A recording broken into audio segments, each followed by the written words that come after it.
Alright, this is a little bit more of a serious video. I just want to take a second to recognize the beauty it is of passing your car inspection.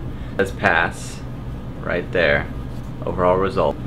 So this is the follow-up video of the last one that I made of extending those O2 wires, and basically that wasn't the only thing that I ended up doing, and I just want to make a follow-up video clarifying what I actually had to do to pass inspection.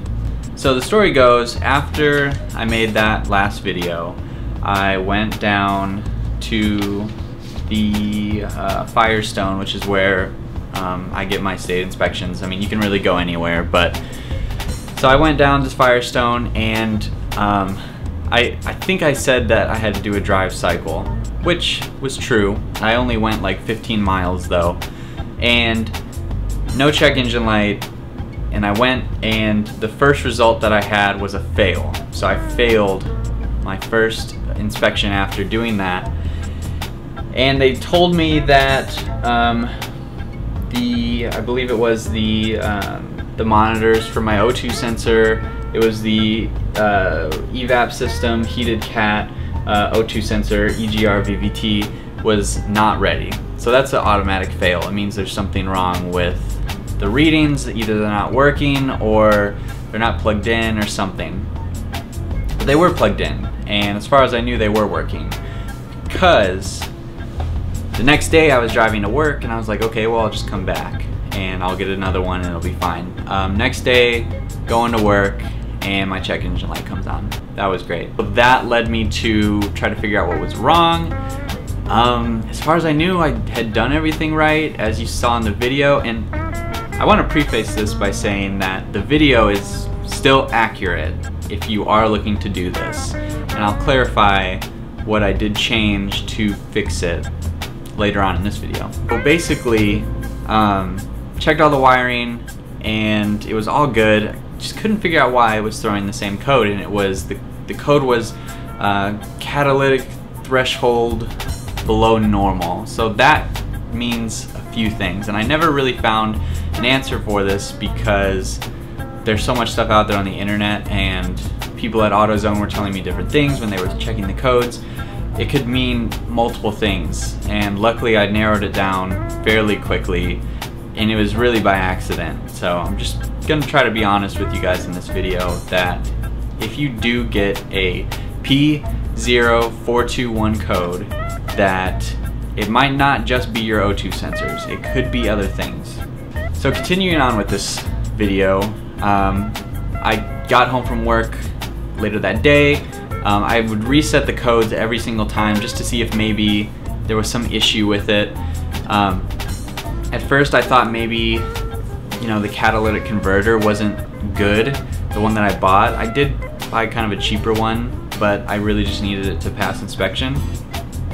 I thought maybe the catalytic converter wasn't heating up quick enough, which can sometimes be a cause for this problem, because if it's not heating up quick enough, your engine's gonna think there's something wrong with it, and your computer is gonna throw the code.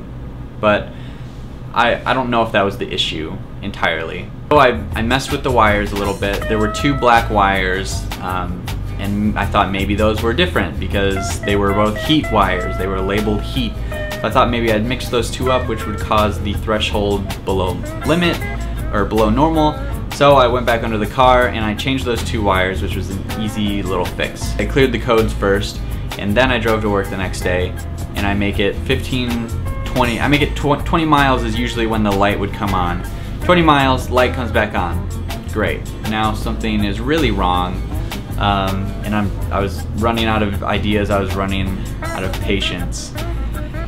And on my way back from work, I'm driving down the highway, rush hour traffic, and the car completely shuts off. Like completely shuts down. All the electronics still worked. I thought the worst had happened, like the engine had messed up, maybe my computer had gone bad. It was not a good scenario. So I'm on the side of the road. I had a tollway helper person come, help me out. Tried to jumpstart the battery because my battery was dead, and I did get a new battery, but that wasn't an issue at all.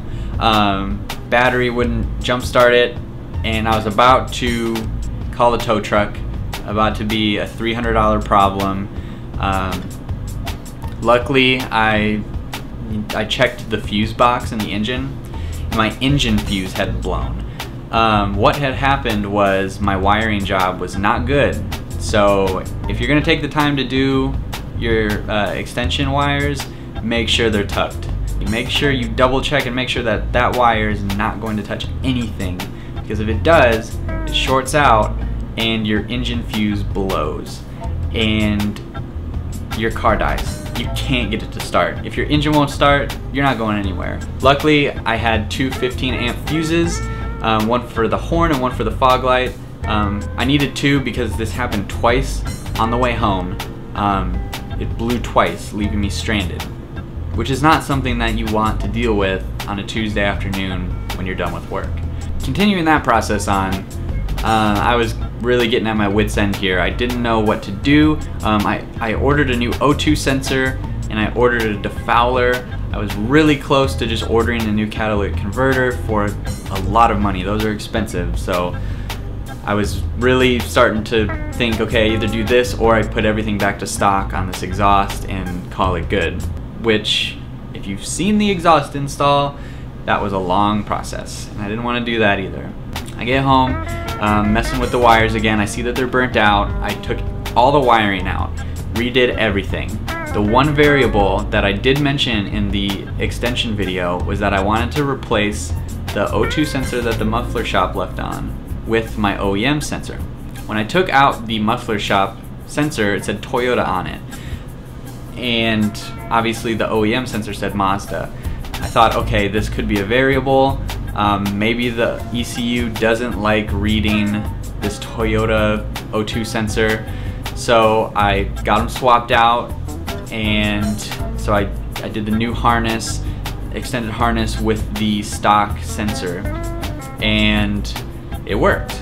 I drove it to work, no check engine light. Drove it home from work, no check engine light. It's like, okay, this is the furthest I've gone without a check engine light, and this is the only variable that I've changed. Like I said, I took it over to the Firestone inspection shop. I actually drove it today, and all was well. It was good. Everything passed. All the monitors were ready. Everything was good. So as far as I know, that is what fixed it, was changing out that O2 sensor with your stock O2 sensor. If you're gonna buy a new O2 sensor, I can't say with 100% certainty that you should get a universal O2 sensor. If you can get a OEM one, I highly advise you to do it. It's a little bit more expensive. I paid, for this new one that I bought, I paid $95. That was like the cheapest one I could find that was brand new. So if you're gonna do it, maybe try to spend a little bit extra money to save yourself some time in the long run, because getting stuck on the highway, I would have easily paid $90 not to do that in the first place. So, you know, do a job once and do it right is what I would recommend. We're going to jump into a couple drawings that I did to just maybe explain how this whole process worked a little bit better and give you a little bit better look of what my exhaust setup looks like right now. Gonna go ahead and warn you that these are paint drawings because I don't have Photoshop or anything on my computer, so let's get into that right now. So the first photo you're seeing here, imagine that you're looking at the exhaust from the side of the car. You can see in the very back on the left, that is a very crudely drawn muffler. And you can see exhaust piping and catalytic converter in the middle because I don't have a resonator or anything on this exhaust setup. And then at the far right is the front of the car where the engine is, and those are that is the exhaust manifold or header. You can see the black little sticks. Those are our sensors. That first sensor on the far right is our upstream, and then the one to the left of that is a downstream O2 sensor. That was where the stock one was that I disconnected because that was going to throw the check engine light. And the one on the far left is the one that the muffler shop added after the catalytic converter because you want it to be reading clean air, which is an issue you run into if you run catless headers or a catless exhaust. And then again, this photo is the setup I had before I made the modifications. You can see that the two sensors at the far right towards the front of the engine are what are plugged into the wiring harness that goes to the ECU, and there is no reading of the airflow through the catalytic converter. So we had to extend those O2 wires. This is what you saw in the video of me extending the wires. So there's the sensor on the far left that's after the catalytic converter, which is the Toyota one, and that is reading the airflow that comes through the catalytic converter. And in this photo, each of those things are highlighted. So my next course of action, now that I have the car running, it's not running great, and I don't know why. I think it's still because just the way everything was set up as far as like the O2 sensor goes. I think the catalytic converter is actually too far away from the engine, so it's really not heating up like it should. It might be reading the airflow.